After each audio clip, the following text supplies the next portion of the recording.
deputet dhe ish deputet të qarkut Tiranës, ministrat dhe kreun e grupit parlamentar. Të nderuar zonja dhe zotërimi mbrëma, mirë se erdhët në ditarin e fundit në A2 CNN, kundër zhvillimet kryesore do të ndiqni. Debate në konferencën e kryetarëve për projekt buxhetin për vitin e ardhshëm, demokratët shfaqen ankesa lidhur me paketën fiskale që ende nuk është dorëzuar në kuvend. Ministri i Financave sqaroi se kjo ka ndodhur pasi ajo ka kaluar fillimisht për konsultim partnerëve ndërkombëtar. Gjykata kushtetuese vendosi të kalojë në seancë plenare kërkesën për lirim nga qelia të ish-presidentit të Republikës Ilir Meta. Seanca do të zhvillohet mbi bazë dokumentesh. Pa pranim fizike të ish-presidentit që ri në paraburgim prej tetorit 2024. Rusia është e gatshme të kryejë përsëri teste bërthamore nëse Shtetet e Bashkuara të Amerikës bëjnë një veprim të tillë. Për Rusinë, Arktiku është vendi ideal për të testuar bombën atomike.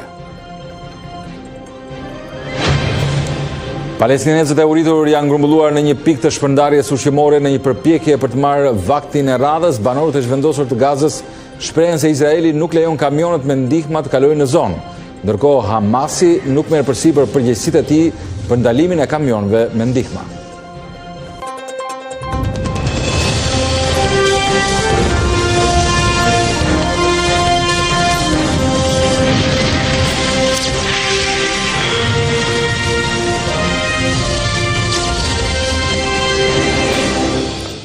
Kryeministri Rama thiri në një takim të posaçëm deputet dhe ish deputet të qarkut të Tiranës ku la porosi politike dhe organizative. Një lëvizje kjo që siç mësohet e diktuar nga vendimi 2 ditëve më parë të gjykatës kushtetuese që lanë detyrë si kryebashkiak Erion Veliajn duke pamundsuar një herësh edhe zhvillimin e zgjedhjeve të parakohshme për Tiranën. Në takimin që zgjati për afro 90 minuta, kryesocialisti Rama ka kërkuar që puna për rienergjizimin e partisë të vijojnë dhe sigurisht dhe takimet që puna e bërë deri më tani të mos shkojë dëm për të qenë gati për zgjedhje në çdo kohë. Mësohet se kreu i ekzekutivit ishte i prerë në porositë për shtabin e punës për organizimin për Tiranën, komunikimin me njerëzit dhe adresimin e problematikave të njësive në të gjithë kryeqytetin. Shpjegoni strukturave dhe qytetarëve buxhetin e 2026 dhe se çfarë përfitimi do të ketë për ta që nga pensionet, paga minimale apo në sektor të tjerë që i prek ata drejt për drejt, mësoj të jetë një nga detyrat e tjera të caktuara nga Rama. Pasi kuvendi tashmë do të nisë diskutimet për projekt buxhetin që pritet të kundërshtohet fort nga opozita.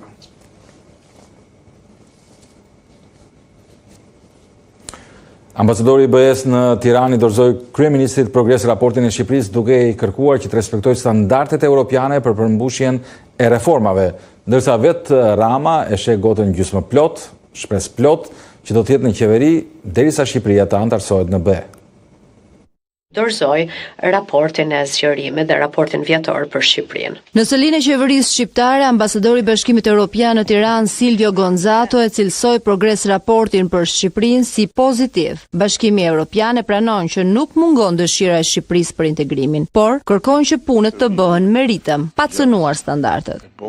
Komisioni Evropian është gati të mbështesë Shqipërinë drejt realizimit të synimit ambicioz për mbylljen e negociatave të antarësimit deri në fund të vitit 2027. Por ka një rekomandim, urgjenca e reformave nuk duhet të dëmtojë cilësinë e tyre. Duhen konsultime domethënëse dhe gjithëpërfshirëse përpara miratimit të shoqëruara me debate të shëndetshme në kuvend. Ky projekt duhet të zotërohet jo vetëm nga qeveria, por edhe nga opozita, qytetarët, shoqëria civile dhe komunitetet vendore. Duke treguar me dorë kopertinën e raportit, kryeministri i Shqipërisë Edi Rama dha leximin e tij mbi këtë dokument. Ky raport mbi të gjitha thotë një gjë: Shqipëria është në rrugën e duhur për të përmbyllur teknikisht negociatat brenda vitit 2027. Përfaqësuesi i Brukselit në Tiranë zgjodhi të nënvizonte publikisht kritikat për kriteret politike, të cilat nuk e ndihmojnë këtë proces. Raporti vlerëson se funksionimi i institucioneve demokratike është sfiduar pjesërisht, kryesisht për shkak të dinamikave si polarizimi i thellë politik, mosbatimit të disa vendimeve të gjykatës kushtetuese nga parlamenti. Mbikëqyrjes së kufizuar parlamentare ndaj ekzekutivit, dëshiroi të përshëndes krijimin së fundmit të Komisionit të Përbashkët Parlamentar për Reformën Zgjedhore. Ne besojmë se puna e këtij komisioni do të jetë gjithëpërfshirëse. Problemet e Edi Rama preferoi t'i gruponte në metaforën e një gjysmë gote bosh. Raporti është një gotë e mbushur për gjysma plot, të fokusohemi me të gjithë energjinë e nevojshme tek gjysma bosh, në mënyrë që raporti i vitit 2027 të shkruaj rekomandojmë antarësimin e Shqipërisë në Bashkimin Evropian. Përveç materialit të shkruar, Gonzato ja la dhe verbalisht Edi Ramës disa detyra për t'i plotësuar. Raporti thekson nevojën që ligji i ardhshëm për barazinë gjinore të ruajë nivel të lartë ambicie në përputhje me standardet e Bashkimit Evropian. Shpifja ende nuk është dekriminalizuar dhe nevojitën për pjekjet e mëtejshme për të forcuar pavarësinë dhe pluralizmin e medjave. Nga kreu i qeverisë nuk mori një premtim të drejt për këto kërkesa, por Edi Rama e bëri të qartë se nuk iken nga qeveria pa e bërë Shqipërinë antar të Bashkimit Evropian. Mbështetës dhe kundërshtarët qeverisë jemi në kohë të ndryshme sipas qeverive që shkojnë dhe që vinë. Kjo jona nuk do shkojë pa e bërë Shqipërinë antare krenare të Bashkimit Evropian. Për të shënuar emrin e tij në histori si njeriu që bëri Shqipërinë pjesë të Europës politike, Rama është gati të heqë dorë dhe nga e drejta e votës. BE thotë jo, nuk është kjo çështje në tavolinë për të diskutuar. E rëndësishme është që ne të mos kemi veto dhe ata mos trëmben nga vetoja jonë. Do të duhet një rishikim të rësor i traktateve dhe nuk po flasim për këtë gjë. 2 kategori shtetesh anëtare do të ishte pikërisht kjo gjë dhe kjo nuk është as pak një gjë që ne kemi në tryezë apo në listën e punëve tona në lidhje me Komisionin Evropian. Shqipëria deri më tani ka hapur 5 nga 6 grup kapitujt e negociatave, ndërsa pret një thirrje nga Brukseli për të qelur brenda këtij viti edhe grupin e fundit të kapitujve. Sali Berisha e ka cilësuar progres raportin e Komisionit Evropian për Shqipërinë si një akt akuz ndaj qeverisë, duke theksuar se ai evidenton korrupsionin, kolapsin e sistemit gjyqësor dhe mungesën e kontrollit parlamentar. Ndërkohë që qeveria interpreton raportin si vlerësim pozitiv për punën e saj, opozita e sheh atë si dëshmi të dështimeve në qeverisi. Një ditë pas publikimit të progres raportit të Komisionit Evropian për Shqipërinë, Sali Berisha ka lexuar në detaje dhe bëri një interpretim të gjetjeve të Brukselit. Akt akuz për qeverinë e quajti lideri demokrat dokumenti që ambasadori i Bashkimit Evropian i dorëzoi kryeministrit Edi Rama. Ky raport është një akt akuz ndaj qeverisë aktuale ku theksohet se zgjedhjet janë të deformuara. Ndonë se Komisioni Evropian nuk është një komision, një institucion i specializuar për zgjedhjet, por ai merr të mirëfillt atë çka institucionet e besimit mirë të bona fide shkruajnë dhe thotë se zgjedhjet ishin të deformuara. Para deputetëve demokrat, që po e dëgjojnë me vëmendje, në nisë të mbledhjes së grupit parlamentar, lideri demokrat listoi edhe gjetjet që sipas tij ishin më të rëndat në këtë raport. Thotë se korrupsioni ulëzon. Thotë se kontrolli parlamentar mbi qeverisjen ka degraduar. Thotë se sistemi gjyqësor është në kolaps. Thotë se krimi organizuar është tetë i fuqishëm. Thotë se media është tmerrsisht e kontrolluar dhe e sulmuar. Thotë se administrata është e politizuar dhe fondet publike keq menaxhohen. Leximi edhe këtë herë duket se është diametralisht i ndryshëm mes majorancës dhe opozitës, teksa shumica lexon se në raport ka superlativa për punën gjatë këtij viti, për Berishën në asnjë rresh nuk flitet për shkëlqim apo progres. Asnjë rresh, asnjë fjalë. Nuk përdoret fjala shkëlqim, nuk përdoret fjala jashtëzakonshëm, nuk përdoret fjala outstanding. Asnjë nga këta cilësor nuk ekziston në raportin e Komisionit Evropian, që të gjitha janë shpikje pasionante të individëve të caktuar që kërkojnë të dizinformojnë ju, të fshehin të vërtetat që përmban raporti. Në mbledhjen e grupit, Berisha qartësoi edhe votën kundër ligjit për barazinë gjinore, pavarësisht se Brukseli e konsideron një nga aktet që duhet miratohet nga Kuvendi, siç edhe ambasadori Gonzato e pohoi në krahët e Edi Ramës. Komisioni Qendror i Zgjedhjeve do të nisë shpejti auditimin e raporteve financiare të partive politike për zgjedhjet parlamentare të 11 majit. Komisioneri Ilirian Cilibashi pohoi se vlerësimet e tij do të japë vetëm pas përfundimit të auditimit, ndërsa KQZ përgatitet për zgjedhjet e parakohshme në 5 bashki të vendit këtë të diel.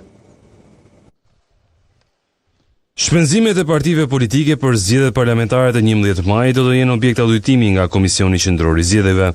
Një ditë pas katimit të afatit ligjor, Komisioneri Shtetëror i Zgjedhjeve Ilirian Cilibashi preferoi të mos komentonte numrat e raportuara nga partitë, por të njoftonte hapat e tjerë procedural.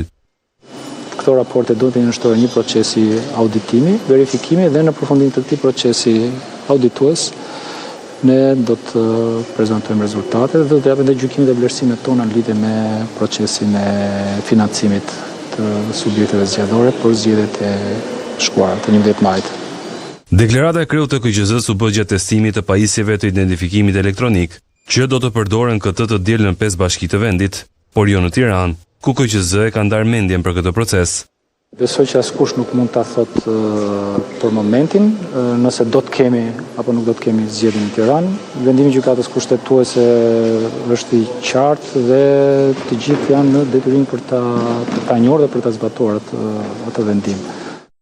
Të dielën në Berat, Cerrik, Vlorë, Pelen e Mat, do të zhvillohen zgjedhjet e parakohshme për kryetar bashkie, ku në 4 njësi, kryetarët garuan për deputet e ministër, ndërsa në Vlorë, qytetari i parë la mandatin për të bërë ambasador.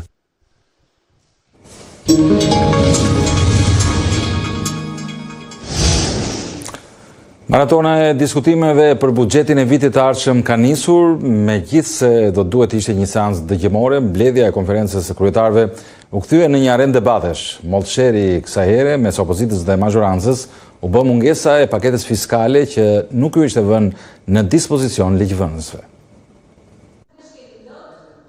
Ligji më i rëndësishëm ekonomik i vendit, buxheti i shtetit për vitin e ardhshëm, nisi maratonën e diskutimeve shoqëruar edhe nga debate në konferencën e kryetarëve.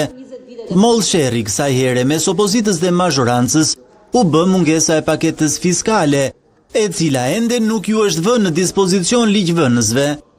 Nuk ka buxhet pa paketë fiskale, nuk ka buxhet pa ligje financiare.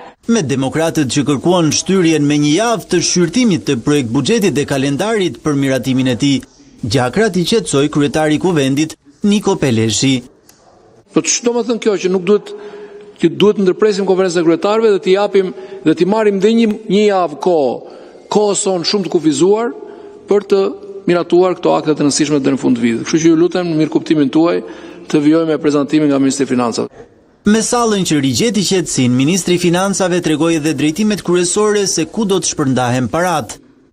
Me 886.7 miliard lek shpenzime publike të parashikuara, fokusi do të jetë te mirëqenia sociale, te nxitja e investimeve për një infrastrukturë më moderne, te përsosja e sistemeve digjitale, te zhvillimi i energjisë së gjelbër, si dhe te zhvillimi i kapitalit njerëzor. Sipas socialistëve në mandatin e 4 qeverisës, buxheti i vitit të ardhshëm hedh themelet për t'i kthyer dinjitetin pensionistëve shqiptar. Me fillimin e vitit 2026, ne do të nisim të vëmë në jetë atë çfarë kjo qeveri ka premtuar, garantimin e një pensioni të drejtë për të gjitha të shtresë të nderuar të qytetarëve që kanë dhënë kontribut të çmuar për këtë vend. Nga mbledhja e konferencës së kryetarëve, Ministri Petrit Malaj tregoi edhe projektet infrastrukturore që pritet të marrin jetë nisur nga viti i ardhshëm.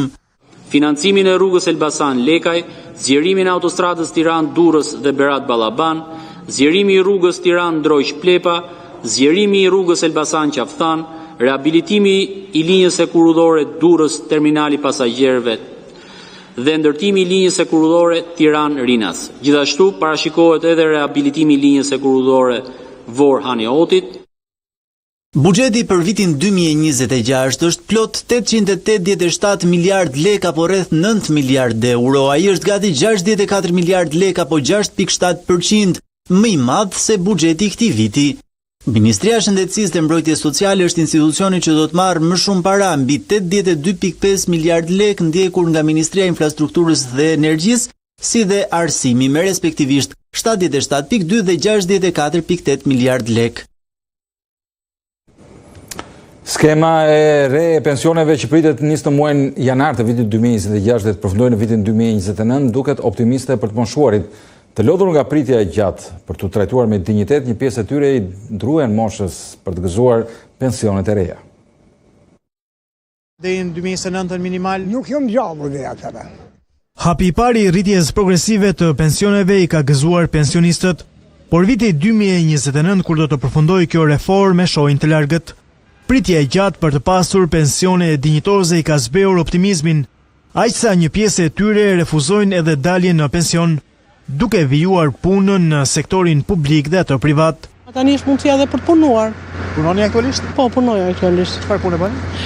Unë jam specialiste bujqësie, agronome dhe jam eksperte në disa kompani, pavarësisht deri në kontributet dhe pensionet, por janë të aftë. Edhe vendi ka nevojë. Gruaja jeme me 100 mish, pension të ulët fare. Shokët e mi të tjerë që kam vëllezër, motra, shoqëria rreth që marrin 150.000. Është shumë i vogël pensioni. Nuk është ndonjë pension kush e di çfarë që nuk jeton dot me një fjalë me pension 150-200.000. Nëse pensioni rritet muaj për muaj, për pensionistët është fitore. Mama turpi dynjas. Po. Kjo na ka. Pensimet mujore, si i keni? Si ti kesh pensionin, bosh penzim. Sa ke organi shtrikom. Pa përballueshme apo jo? Ha fërmeni. 170.000 lekë harxojmë për i mjes ato. Na rrit kanë me 5.000 lekë. Sa e keni ju pensionin? Shime më bëhet 5.000 lekë. Me një rritje që mund të bëhet tani në janar? Pa më rritë dyqen. Po. Ja, të mjaftueshme? O, ja. Për i ngopuri nuk ja ka ditë pa ngopurit kur. Për ekspertët e ekonomisë, janari është një shenjë shprese për pensionistët, të cilët do të nisin një fazë të re të vlerësimit të punës së tyre. Që qeveria tashmë për 2026 është angazhuar të krijojë një skemë që të ofrojë diçka më shumë dhe në mënyrë të përshkallëzuar, përveç indeksimit vjetor që bëhet, kjo është diçka patjetër pozitive. Shkon shumë për shtat dhe për krah të gjithë politikave të cilat po përafërsohen me politikat e Bashkimit Evropian. Duhet të përcaktohet edhe minimumi etik dhe kjo do ndihmonte dhe pjesën tjetër. Pyetja që bëjnë të gjithë është ku do të gjenden parat që deri dje mungonin për pensionistët? Në përgjithësi shtetet caktuara kur duan që të përkrajnë shtresat të nevojë ose ulin nivelin e investimeve ose gjejnë mekanizma nga fondet që janë brenda buxhetit të shtetit. Në këtë rast ne në janar do të kemi dhe një rritje të pagës minimale, kështu është folur, dhe për sa kohë po rritet niveli i deklarimeve dhe po rritet niveli dhe i pagave si në shtet, ashtu edhe në privat, do ketë dhe një rritje të pagesës së sigurimeve. Kështu që edhe ajo do ta suportojë këtë. Në Shqipëri 100 pensionistë paguajnë nga kontributet e 117 punëtorëve, një nga shifrat më të ulta ndonjëherë ndër vite. Ndaj lufta ndaj informalitetit në sektorin privat vijon si rrugdalja nga kjo grope zezë ekonomike.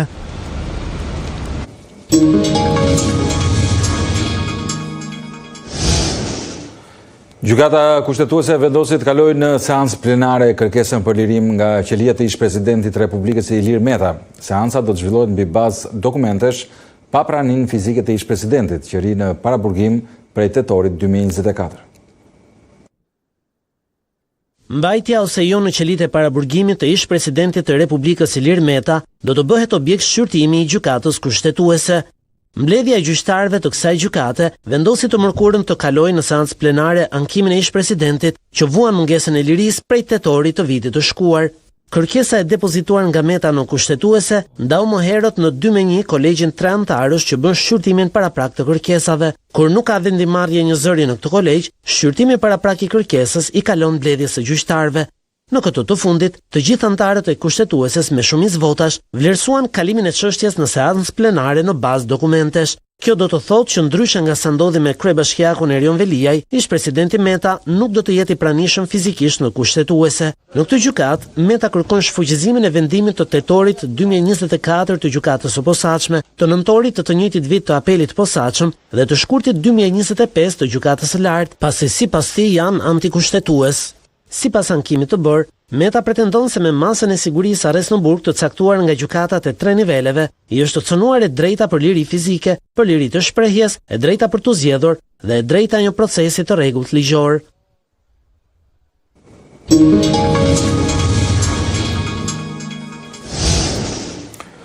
Rusia është e gatshme të kryej përsëri pikërisht teste bërthamore nëse Shtetet e Bashkuara e bëjnë një veprim të tillë. Këtë fakt e ka bërë mendje presidenti i Rusisë Vladimir Putin gjatë një takimi të Këshillit të Sigurisë Ruse. I pranishëm ishte edhe ministri i mbrojtjes së Rusisë, i cili tha se Arktiku është vendi ideal për të testuar bombën atomike. Presidenti rus Vladimir Putin urdhëroi zyrtarët e tij të lartë të hartojnë propozime mbi testimet e mundshme të armëve bërthamore. Masa vjen menjëherë pasi presidenti SBA-s Donald Trump tha javën e kaluar se SBA-t do të rifillonin testet të tilla. Putin tha se Rusia gjithmonë është përmbajtur në mënyrë strikte detyrimeve të saj sipas traktatit gjithëpërfshirës për ndalimin e testeve bërthamore. Por nëse Shtetet e Bashkuara ose ndonjë fuqi bërthamore teston një armë të tillë, atëherë edhe Rusia do të bëjë njëjtën gjë.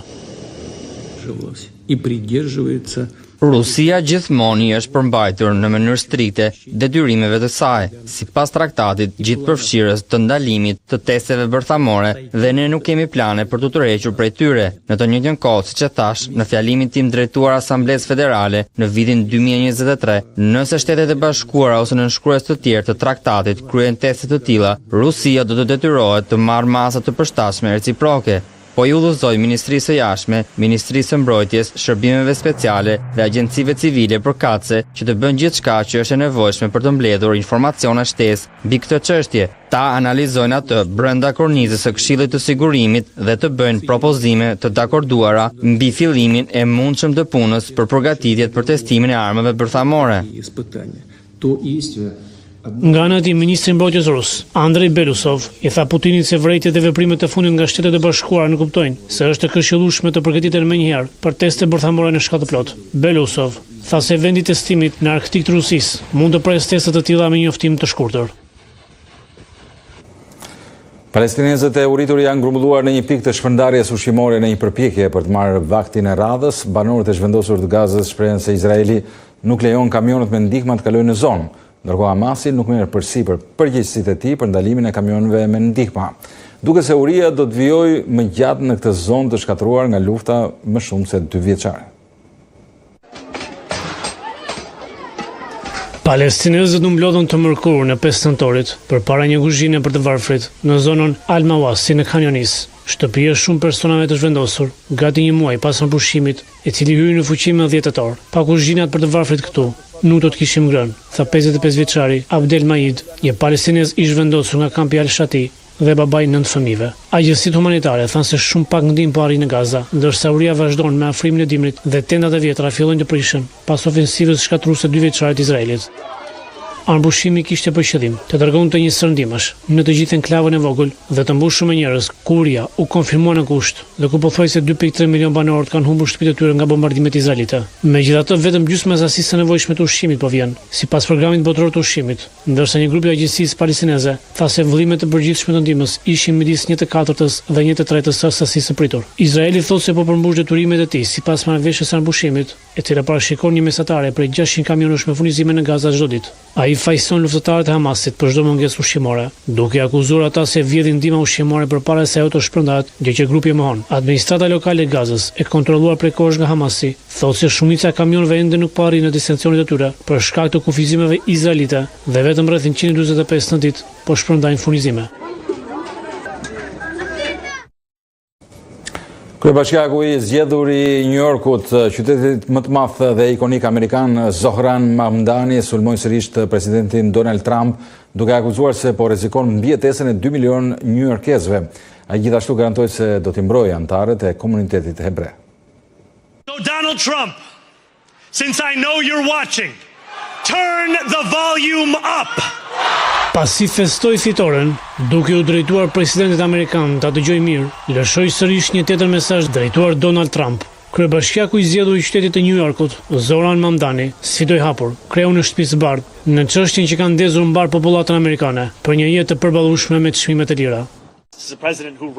Ai është një president që udhëhoqi një fushat me premtime për çmime ushqimesh më të lira dhe tani ai ka ndërprer benefitet ushqimore për familjet më të ardhura të ulta, duke prekur 2 milion newyorkez. Ai po e bën më të vështirë përballimin e të njëjtave ushqime, çmimin e të cilave ai e kritikonte jo shumë kohë më parë. Kryebashkiaku i zgjedhur i New Yorkut Gjatë konferencës për shtyp u zotua të trajtoj atë që i quajti kriza binjake, të një administrate autoritare dhe një krize për strehim të përballueshëm, dhe shtoi se po e lë dorën hapur për të folur me presidentin pavarësisht se ende nuk ka dëgjuar prej tij urimet për fitoren. Ai dënoi një ndjenjë që po rritet në Shtetet e Bashkuara se lejohet të shkelësh ligjin, ndërsa deklaroi se të gjithë duhet të mbajnë përgjegjës, pavarësisht nëse janë agent të luftimit të emigracionit të paligjshëm apo presidenti i Shteteve të Bashkuara. Mamdani prezantoi kabinetin e tij të tranzicionit, të përbërë nga gra, teksa pret që në karrikën e kryebashkiakut të ulet zyrtarisht më 1 janar. Gjithashtu adresoi dhe kritikat nëse do të mbrojë komunitetin hebre në një shtetin ikonik. E marr çështjen e antisemitizmit jashtëzakonisht seriozisht dhe mbrëm në fjalimin tim, fola se si bashkia ime do të qëndroje palëkundur me newyorkezët hebrejnë në luftën kundër plagës së antisemitizmit në të gjithë qytetin dhe duke bërë këtë të qartë në veprimet që do të ndërmarrim nga 1 janari. Zoran Mamdani, 34 vjeç, bëhet kryebashkiaku i parë musliman i qytetit të New Yorkut dhe personi më i ri në më shumë se 1 shekull që drejton qytetin më të madh të SBA-s. Shikues të nderuar, ishte gjithçka për këtë ditar. Ju kujtoj për zhvillimet më të fundit, na ndiqni në faqen tonë zyrtare a2cnn.com. Bashkë kemi përfunduar këtu, natë e mirë.